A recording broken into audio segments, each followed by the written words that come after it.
What's up, guys? It's Toad back with you again as usual. I keep forgetting to put my voice monitoring back on here on my Scarlett. I turn it off when I'm listening to music because I can't have my own voice echoing back at me while I'm just doing things that are not podcasting. So, all right. Yesterday, terrible day. Obviously, 4-6.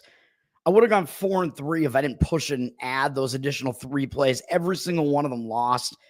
Some of them I think were bullshit, to be honest. The USC one, especially. I mean, I know they fell behind multiple times in that game, but they were within 3 in the final 3 minutes. It was looking like, all right, they're going to make this final push and cover and maybe even win this game outright. And then they somehow, a minute later, they're down 11 points. I don't know what the hell that was.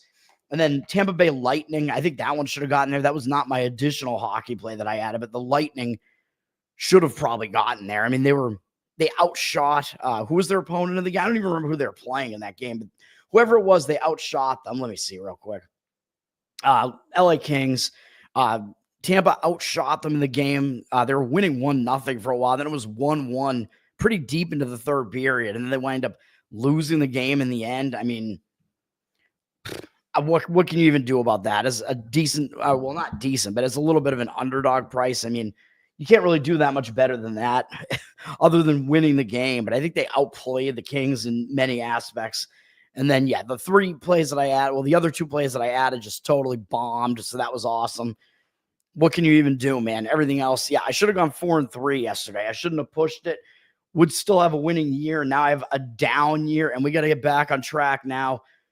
Fuck it all. The NFL games yesterday were bizarre. I think both games wound up being bad beats for spread bettors. Like if you had plus 20 on the Cleveland Browns, obviously you were getting value on that. And then, of course, early in the game, it looks like it's going to be a low-scoring game. The plus 20 is looking pretty good. And then Bailey Zappi throws a pick 6. So that obviously didn't help at all. That swung the game a little bit. But even so, even with that, the Ravens only scored 1 offensive touchdown in the entire first half. They're only winning 14-3 at the half. I think they mismanaged the end of the half or something and didn't kick a field goal. I forget what it was. And then second half, whatever, the Ravens didn't even score a lot in the second half either. It looked like they were going to only score 1 touchdown in the second half too. Came down to the end, and it was actually 21-10 with 8 minutes left. So it's I mean, they only have 21 points and the game's almost over. They're not going to cover a plus 20. Oh, yeah, but then they do. They get a touchdown, another touchdown. And then when it looks like Cleveland's probably going to at least have a shot to backdoor it at the end, they throw an interception to the most obese NFL player I've ever seen. I don't know who that guy is, and it made a bunch of memes because this fat guy picks off I think it was still Zappi in the game. Then at the very end there, Mike Pierce, I think was the guy's name who intercepted it. I don't even know what position this guy plays.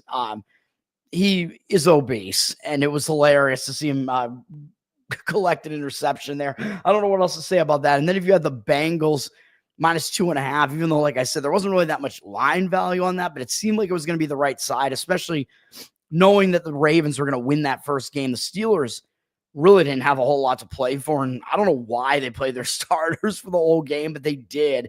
They tried to win the game. They just want to beat Cincinnati. I guess it's just in their blood, in Mike Tomlin's blood. And Mike Tomlin, some memes came out of that too, where he looked like he was high on the sidelines. Very strange memes of Mike Tomlin from that game. But Cincinnati was winning that game 19-7 with 8 minutes left. And then they wind up still winning and not covering.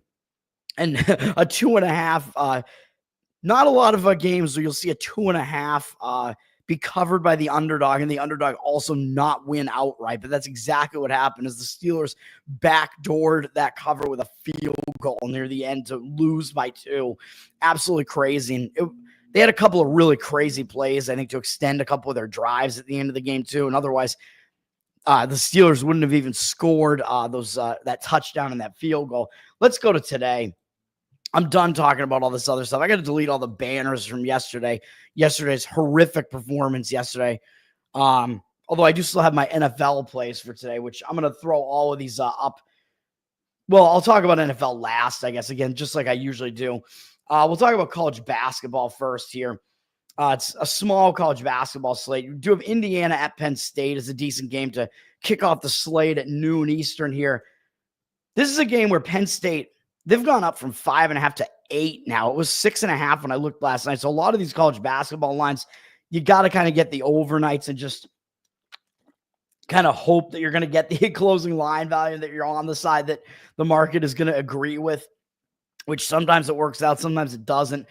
Penn State sitting at 6.5 last night. It would have been, if you wanted to lay the points with Penn State, I think you probably wanted to lay less than 7. I mean, obviously, because that's the key number in basketball. When you hit that 3-score threshold is when the team stops intentionally fouling.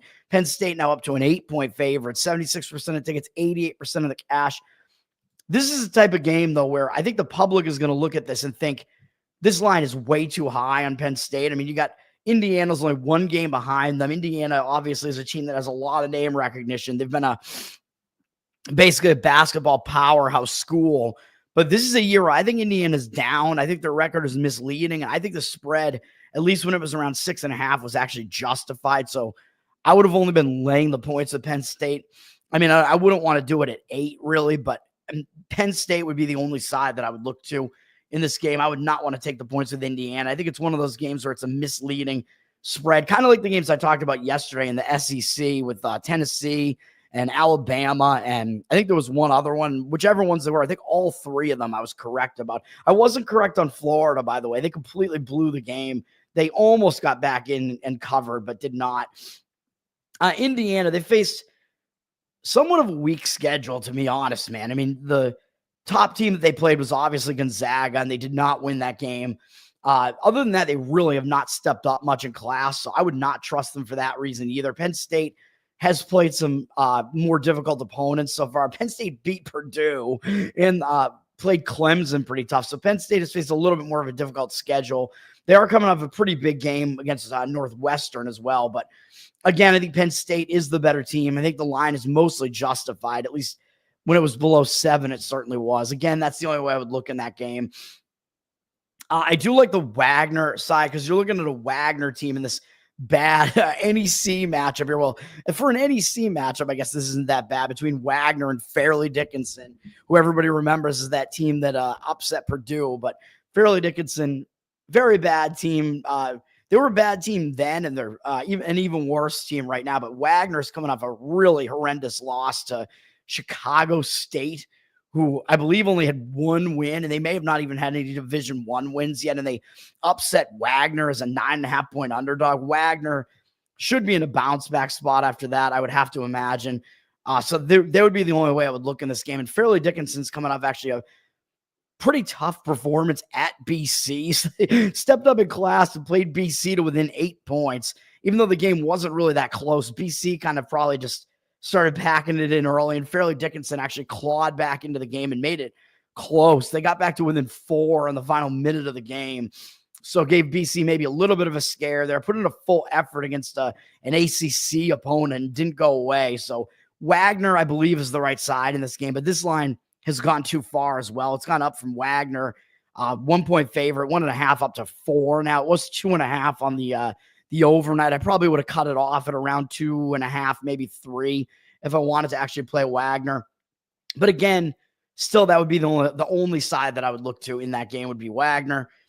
Providence is playing UConn today. I mean, I believe this is a mismatch. I mean, UConn way better. I mean, once UConn got out of that funk that they were in that early season tournament where they were playing these weird neutral site games, they've turned it on and they've played really well since then. Again, looking like one of the best teams in the country. Again, they don't really have any games surrounding this that would cause them to, I don't think, really to look ahead or be in like a letdown spot or anything like that. Providence is coming off a game where they got wrecked at home by Marquette, but I just think Providence isn't really that good.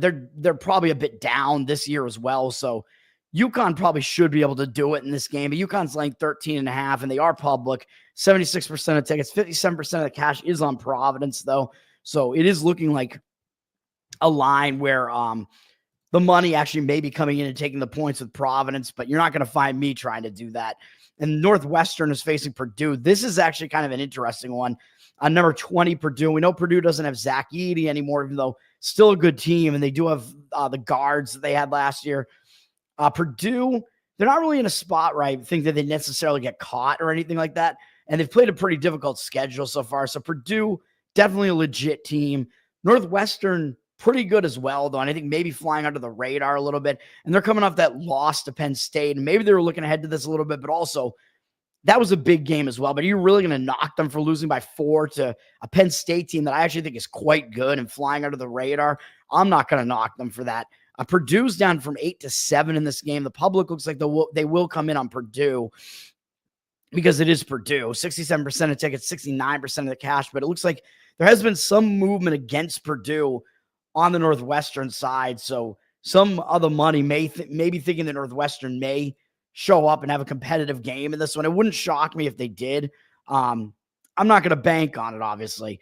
Let's go to my first play of the day here. Which is going to be on American University -5.5. This is one of these plays where it's like misleading records based versus what the odds makers are telling you. You got Holy Cross at 9-5 overall, and American 6-8 overall, and 0-1 in conference. Holy Cross 1-0 in conference. So I think the public's going to be looking at this and thinking, well, wait a minute, Holy Cross, they're getting 5.5 points, and they're the team with the way better record here. Like, give me Holy Cross. I think that's the wrong way to think about this game. This line's gone up a little bit from 5 to 5.5. It looks like it may continue to go up a little bit. Odds makers telling you American is the better team. Obviously, I'm saying I agree with that. Holy Cross, I mean, they faced some difficult opponents early in the season. They got hammered by Wisconsin. They didn't do well against Rhode Island either. Lost to Virginia very badly. They don't have any very good wins, I will say that, although obviously American is not a great opponent, but still, Holy Cross, they haven't stepped up in class really since those first 2 games of the season, really not since Wisconsin, and I guess maybe Virginia. Those are the only 2 big conference teams they faced, and they got blasted by those 2 teams. And now they pulled off a win against Loyola Maryland to start conference play. Loyola Maryland, one of the lesser teams in the Patriot conference here, so not a big deal that they won that game. Now they're going on the road. This is their first conference true road game at the very least to face American. And American's coming off a loss against Navy. And not only was this a loss, but this was a really disgusting loss to a not very good Navy team. American lost this game 81-58. I mean, you lose the game that badly, you're going to be in a pissed off mood. You're going to want to bounce back from that. American shot really poorly in this game, 37.5% from the field, while Navy shot 54.5%. 3-point range is pretty bad for American too at 27.3. So I expect American is going to bounce back from this game. They're at home now. They're going to play a better game. This Holy Cross team is really not that good. American has also faced a more difficult schedule. And if you look at some common opponents here, they hung with Virginia and only lost at Virginia by 5, whereas Virginia completely annihilated Holy Cross. American beat Harvard. I mean, I don't know if that's really that great a win, but American has also played High Point, and they only lost by 7 on the road. That's a decent performance there. They got crushed by North Carolina, but I mean, pretty expected there. They lost to St. Joe's badly. That's also a good team. So American has faced a more difficult schedule. They're actually the better team in this game, as the odds makers are telling you. I think Ken Palm does have this game at around 4 or so. He's got American as having faced the 112th strength of schedule, so not bad for American. He has them playing at a very slow tempo. Both teams play, I think, quite slow, so there's not really that much of a tempo mismatch. I mean, both of these teams are terrible, but Holy Cross is really, really bad. He has got Holy Cross in the bottom, like 20 in all of Division I in defense. Very bad defensive team. They also play really slow, like I said. So both teams are going to be in the right pace. He's got Holy Cross down at the 202nd strength of schedule. So he does have American as having faced the more difficult schedule. And he has Holy Cross number 1 in all of Division I out of 364 teams on the luck index. So he has Holy Cross as being the most overperformant team in all of Division I so far. So that's what you're looking at with Holy Cross in this game, whereas he has American at only 127th in luck. So again, American, I believe, is the right side in this game. That's where I'm going in that one for my first college basketball play. Andrew, what's up, man? Jerry Maguire. Yeah, I mean, I yell that all the time, man. Show me the money. And it's not working out for me right now. Pretty decent movie. I will agree with that. Stacks, what's up, man? And then what else we got? Going through a lot of the college basketball slate here. I mean, it's a small slate, so it kind of allows you to like focus a little bit more. A few games against some non-Division I teams going on here. And then we do have, let me see. Drake is coming off a really ugly loss, which I completely overlooked that game yesterday with Illinois. Chicago was coming off that huge upset over Drake. So I probably would have looked to the Belmont side yesterday if I had actually paid attention to that game. But Belmont actually didn't cover the game. They won against Illinois Chicago yesterday, but they didn't cover. So at least I stayed away from that game. But Drake, after that loss, I mean, I could see it going two ways, right? Like, because that was their first loss of the season. So they could either be hung over potentially, maybe lose the game twice because they aren't used to losing, and that's their first loss of the season. They're facing kind of an opponent that, even though they have a decent name behind them in Murray State because John Morant went there and whatever, Murray State, not a very good team. And Drake does have Bradley up next, which is a huge conference game against Bradley. So I could see Drake maybe not actually having full focus here. But then again, that was such an ugly loss, ugly upset loss. It wasn't a game that was like a step up in effort game. It was a game where they, I think, overlooked their opponent and got caught. So you could see them actually maybe bounce back from that. So I could see that game going both ways. So it's a tough read on Drake. And then on the Murray State side, I played against them in their last game because they had this game coming up next. And they were coming back from that Hawaii tournament where they beat Loyola Chicago to finish that tournament. They got caught as a favorite and lost to Illinois State as a favorite. They got upset. So they could be in a bounce back spot as well. I thought maybe they were going to be looking ahead to this big game against Drake. So that's a difficult game to handicap. Drake's up from 8 to 10 now, 8.5 to 10, but 57% of tickets on them and 90% of the cash it's coming in now on Murray State. Again, I can see arguments for both sides in that game. So that's kind of an interesting one. And then the other side of that, Southern Illinois is at Illinois State, and Illinois State kind of flying a little bit under the radar right now, I think, in the Missouri Valley because they're 1-2 in conference play so far, but and they also lost to Illinois Chicago, which is why I thought they were also in a bounce back spot against Murray State. Now they're coming off upsetting Murray State, and they have to face Southern Illinois, and Southern Illinois still doesn't have a conference win yet, and they're coming off an ugly loss to Evansville at home, where Evansville upset them. So Southern Illinois seems like the way to look in this game, taking the points with them, but Illinois State's up from 6.5 to 7 now with juice.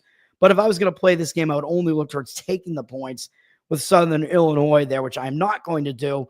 The other game I am going to play seems like it's an anti-toad play, really. It seems like something that I would not want to do, but I am doing it.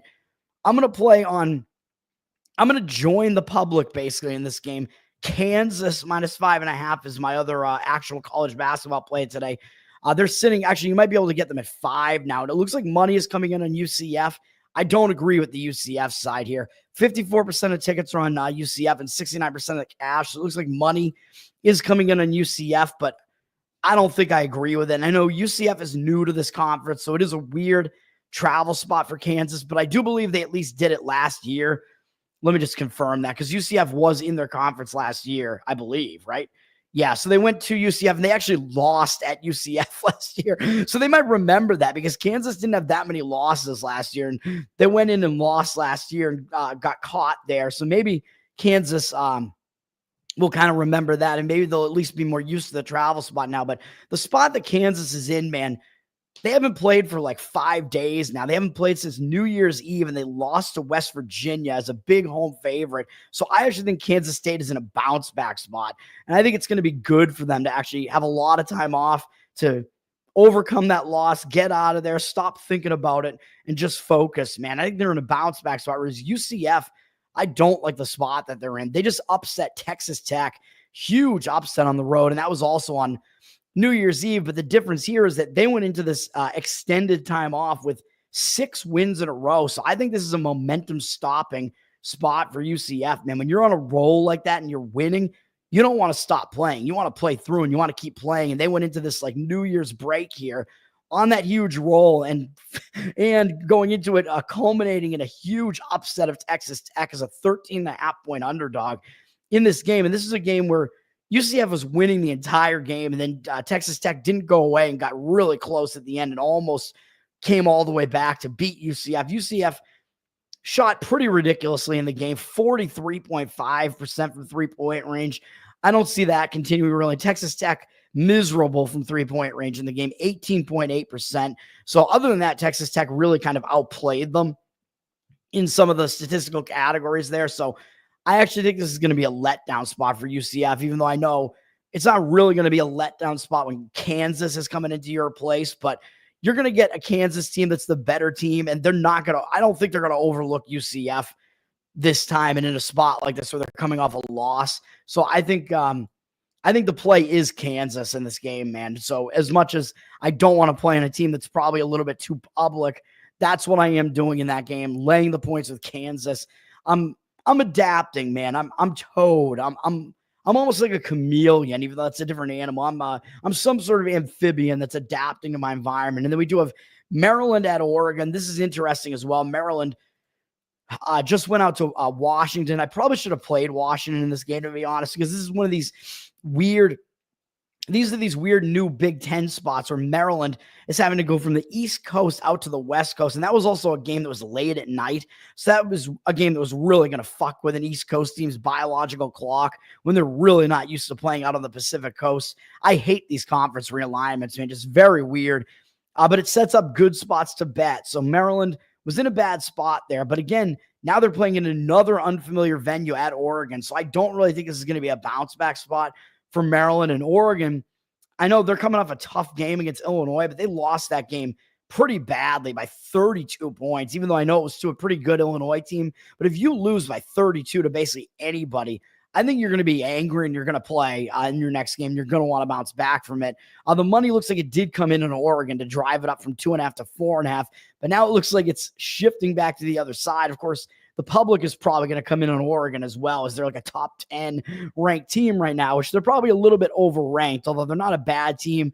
Maryland, I also believe, is underranked. So you have a lot of kind of conflicting things in this game where just based on a pure line value scenario, I actually think there's probably some line value on Maryland in this one because they are actually a really good team and they're not that much worse than Oregon.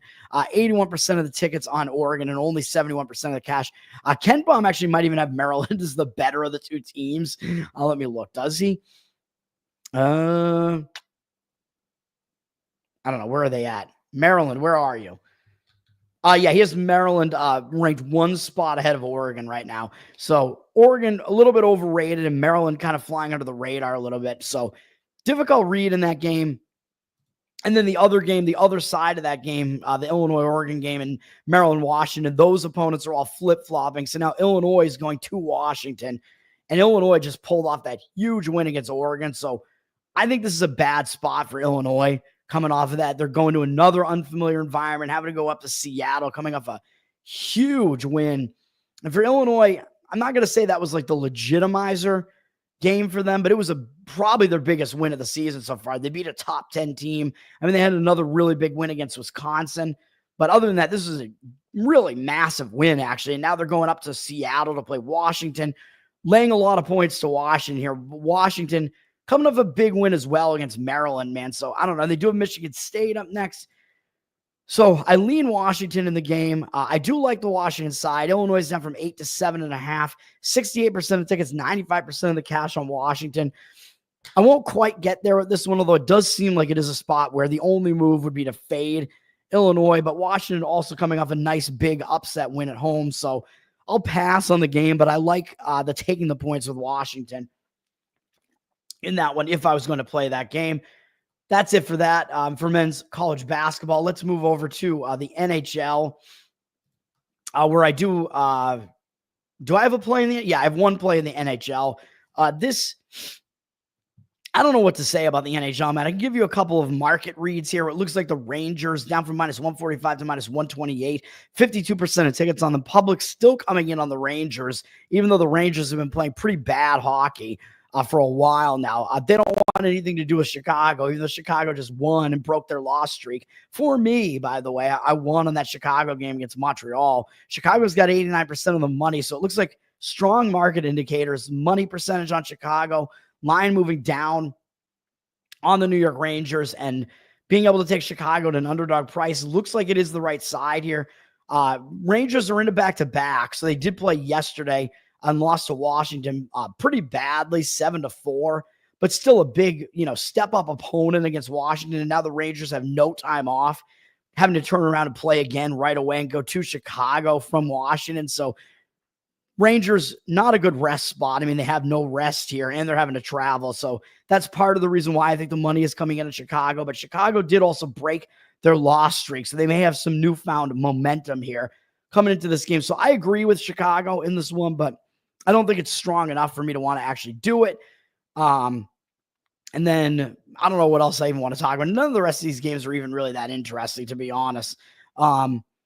Except the game that I will be playing, which is, let me put it in. I forget what the price is that I got on this, but it is a play on the New York Islanders against my Bruins. It's around plus 102. It's at some underdog price. I forget exactly what the line is that I got on it, but my Boston Bruins down from minus 120 to minus 109. 64% of tickets, although 85% of the cash on the Bruins. I'm not sure if they're really getting the cash percentage because the line has moved somewhat significantly against them, although maybe it's because of the goaltender announcements in this game. But even so, I think that just makes it worse for the Bruins in this game, because the Bruins are on a back-to-back. I mean, the scheduling spot is horrible for the Bruins. They just went on a road trip, lost at Washington, lost at the Rangers, lost at Toronto yesterday.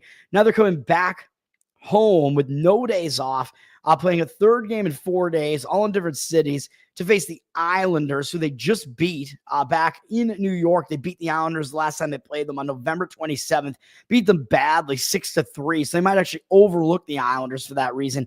And as I was just alluding to, part of the reason why the line may have dropped is because probably it's not going to be Swayman in net this time. So the Bruins are going to their worst goalie of the two, Korpisalo, is probably going to be in this game, even though I know he did win the game against Buffalo 2 games ago, but his last game was a 6-2 loss to Columbus. So he's a lot less trustworthy than Swayman. So it's a big downgrade in the goaltender situation for the Bruins as well.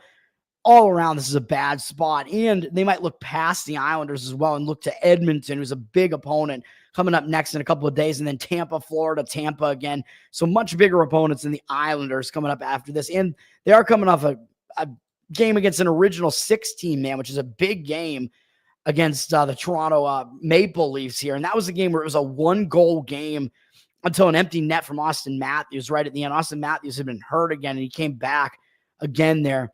So a hard-fought game for the Bruins there, a close game, and they lose the game.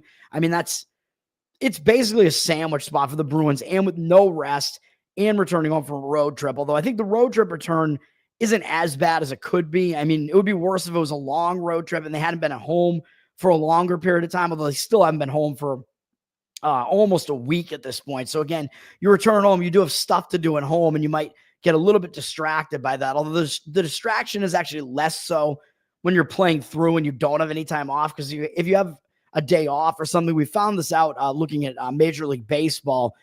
This has been the case where when a team just plays right away and they don't have any time off, it's like they don't get settled back in at home yet, and the distraction is actually a little bit less.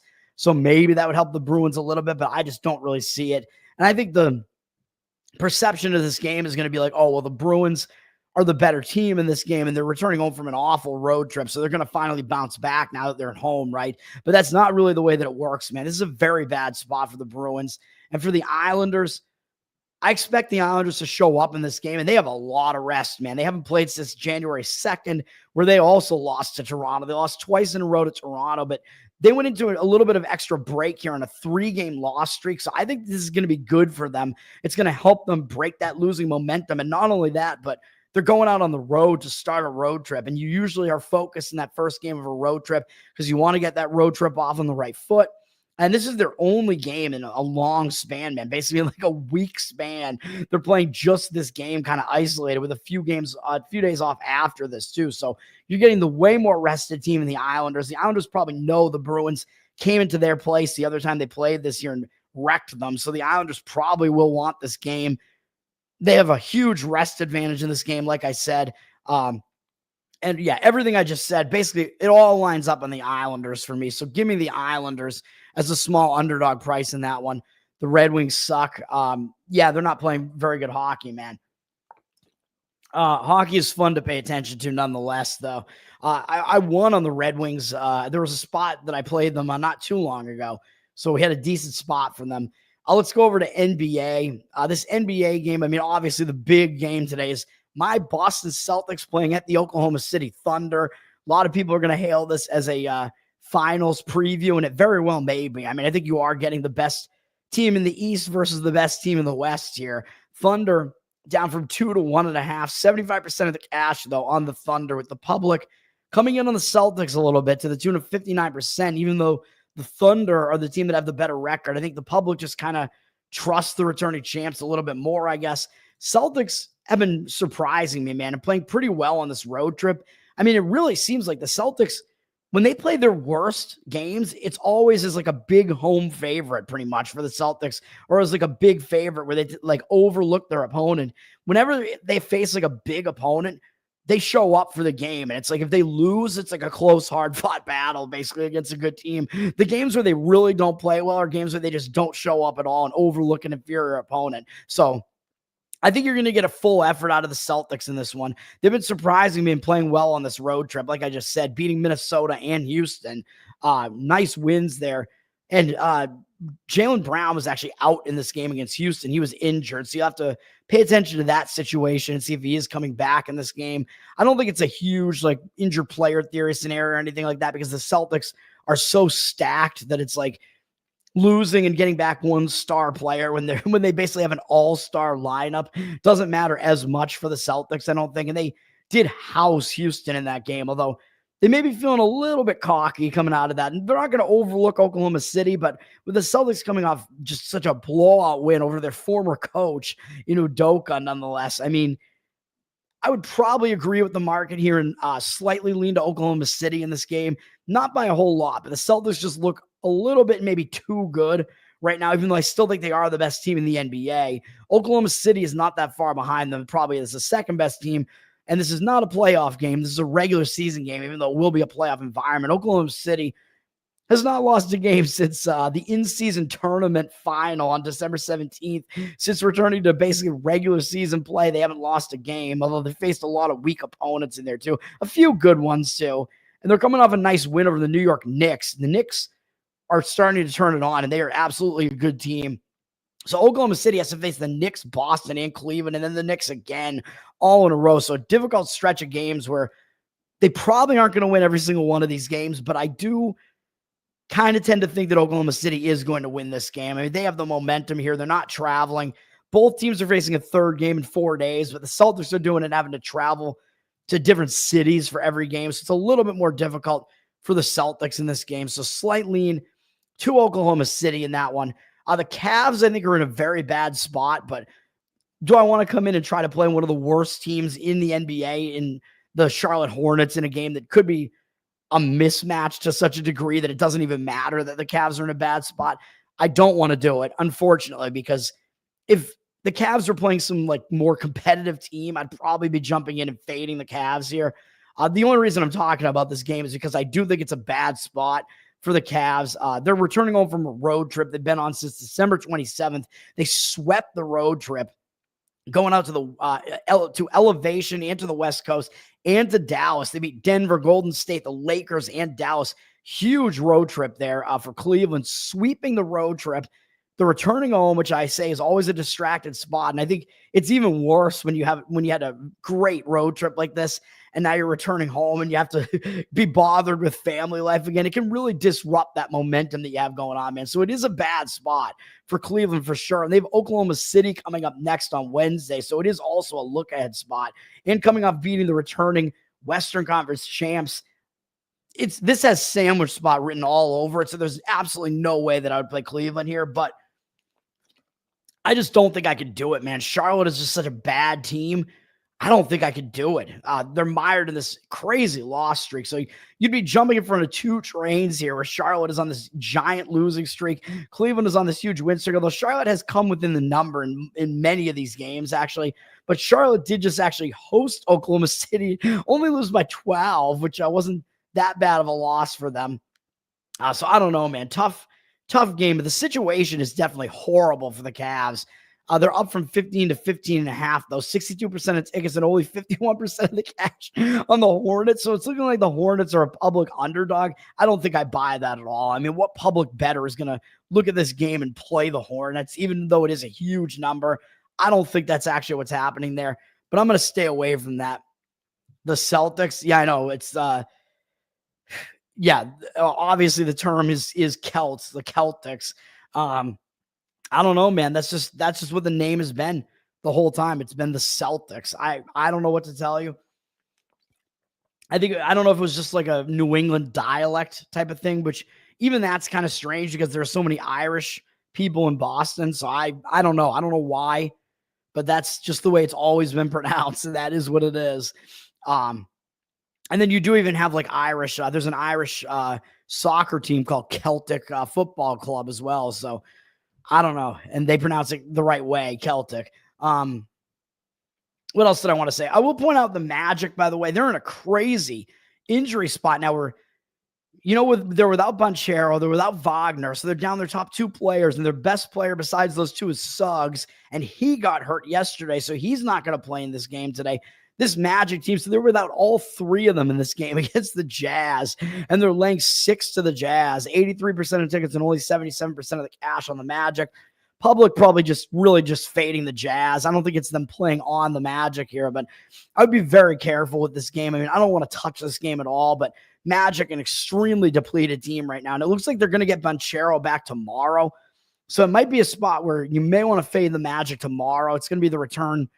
It's going to be the reverse injured player theory spot where they've been without this guy for so long, and him being back in the lineup probably going to jar the lineup a little bit, and he's going to have to get back into like playing shape and whatever game shape. So I might look to fade them, and the Magic are going to be in the second of a back-to-back. So it may definitely be a spot to fade the Magic tomorrow. I don't know who they're playing, but we'll look at that tomorrow and see if that is indeed a spot. And then it does look like a lot of money coming in on the Kings side, opposing the public, fading the Warriors, who are sitting at a 3-point favorite. 92% of tickets on the Warriors, 53% of cash on the Sacramento Kings, though. I do think the Kings are still, they're better than the record indicates. They're starting to play better, but they are coming off a big win over Memphis. And now they are starting a road trip at least, so it does look like it's still a focus spot. I mean, when you go out and you start, or it's only a one-game trip, actually, to Golden State, but still, they're not going to be unfocused going to play Golden State. I mean, it's the Golden State Warriors, but it's like, can they really maintain this amount of effort game after game like this when they're coming off a huge win over Memphis? I don't know. You got to pay attention to the injury situation as well, because I think Curry has been in and out of the lineup. He didn't play yesterday. It looks like he's a game-time decision for today. The line is actually hard to gauge if the line is actually telling you if he's going to play or not, so I don't really know. And Golden State, they're coming off also beating Memphis, but they beat Memphis yesterday. So Golden State's in a back-to-back. So they're in a pretty difficult rest spot here where they have no rest. So that's probably the most of the reason why the line is moving in that direction. Making my point, that everybody in Boston is retarded? I mean, kind of. Let me go to my one NBA play here, and that's going to be on the Houston Rockets, laying the price 4.5. I don't have a huge situational read on this one. It's a little bit of one. It's definitely somewhat of a market read where it looks like the Lakers are a very public underdog here. And you know what I say about public underdogs, man. Public underdogs tend to be one of the best teams to fade, basically in any sport, because what it means is that usually when you get a public underdog like that, it's usually in a spot where it's two good teams playing each other. And then that means that favorite is usually a pretty good team that you're jumping on, because the public only plays good teams, right? So if the public is playing on an underdog, that means that underdog must be playing against a pretty good team if that team is favored against them.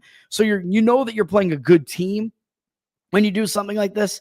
So that's one really good thing about it. You're not playing on some bad team that could just totally fail at any given point. So you are playing a good team. The Rockets are up from 4 to 4.5 here right now with 59% of the cash on them, but 71% of tickets on the Lakers. So it looks like a pros versus Joes situation where the money is actually coming in on the Rockets, but the public likes the Lakers in this game.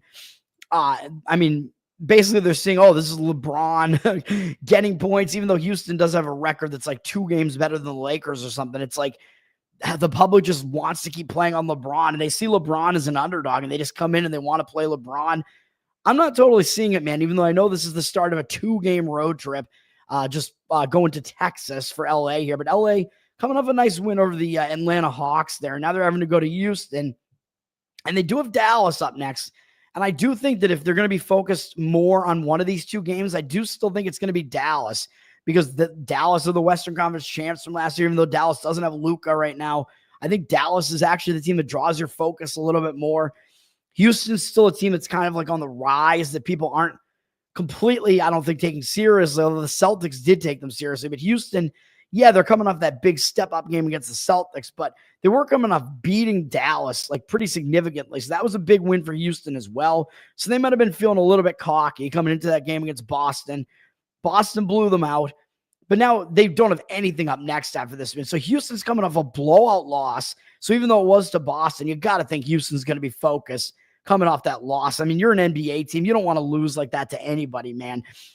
And they start a road trip next week. It's against the Washington Wizards. So, yeah, I think they're going to be focused on the LA Lakers coming into their house, man. So I expect a much better performance out of the Rockets this time. I will lay the points with the Houston Rockets, -4.5. And that's going to do it, man. No college football today. College football are down to just the playoff games, I think.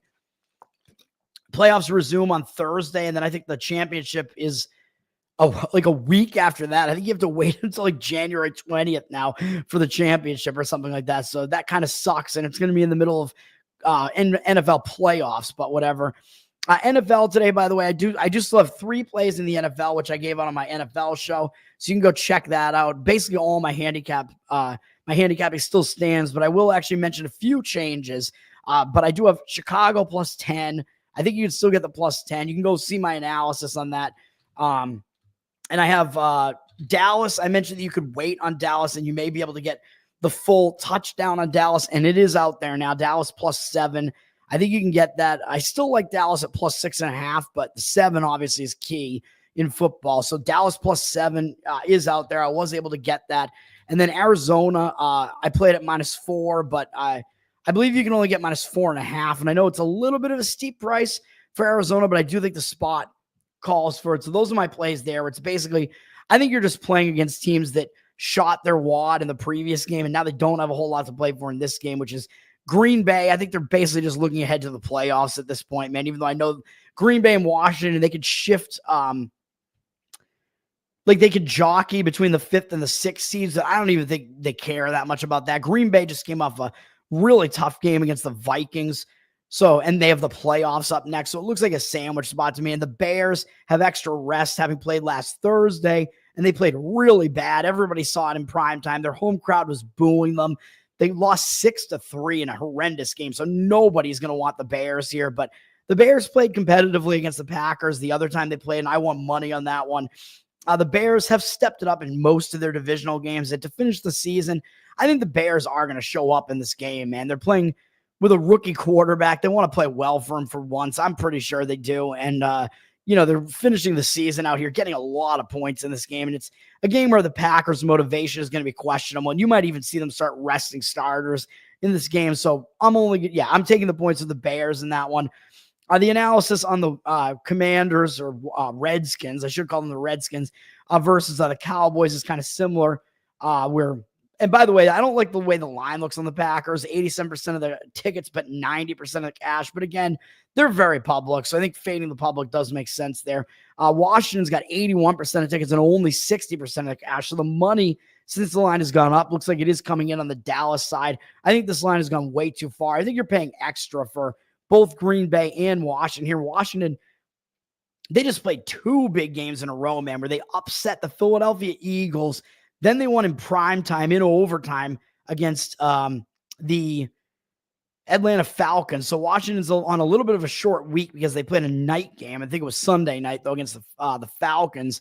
I lost on that one. I shouldn't have lost the Falcons plus the points, man. Goes into overtime. I mean, come on, man. Falcons, I think, missed a field goal in regulation, too, that could have won it. Just absolutely brutal. But Washington won that game. They clinched a playoff spot. So Washington hasn't been in the playoffs for several years now, and they're finally back in the playoffs, and they have a rookie quarterback. and they're looking ahead to the playoffs now off of 2 huge wins and clinching a playoff spot, I don't think this is a focus spot at all for Washington, even though I know Dallas went into their place and beat them as a double-digit underdog. I think Dallas is going to show up, man. Dallas has been playing pretty well, even though they do have Cooper Rush at quarterback now. They haven't been playing that badly with him, even though he played badly against the Eagles both times. But if you look at his non-Eagle games, I think the Cowboys only have like 1 or 2 other losses since Cooper Rush has been in there. So the Cowboys have played pretty well against the teams that aren't the Philadelphia Eagles with Cooper Rush in there. And one of those losses they should have won in that game against the stupid Cincinnati Bengals with that stupid mistake by the Cowboys when they blew the blocked punt that was going to win the game for them by touching the football. Totally ridiculous. So really, the only bad game that was not against the Eagles that the Cowboys had with Cooper Rush in there was that game, that Monday night game or whatever against the Houston Texans.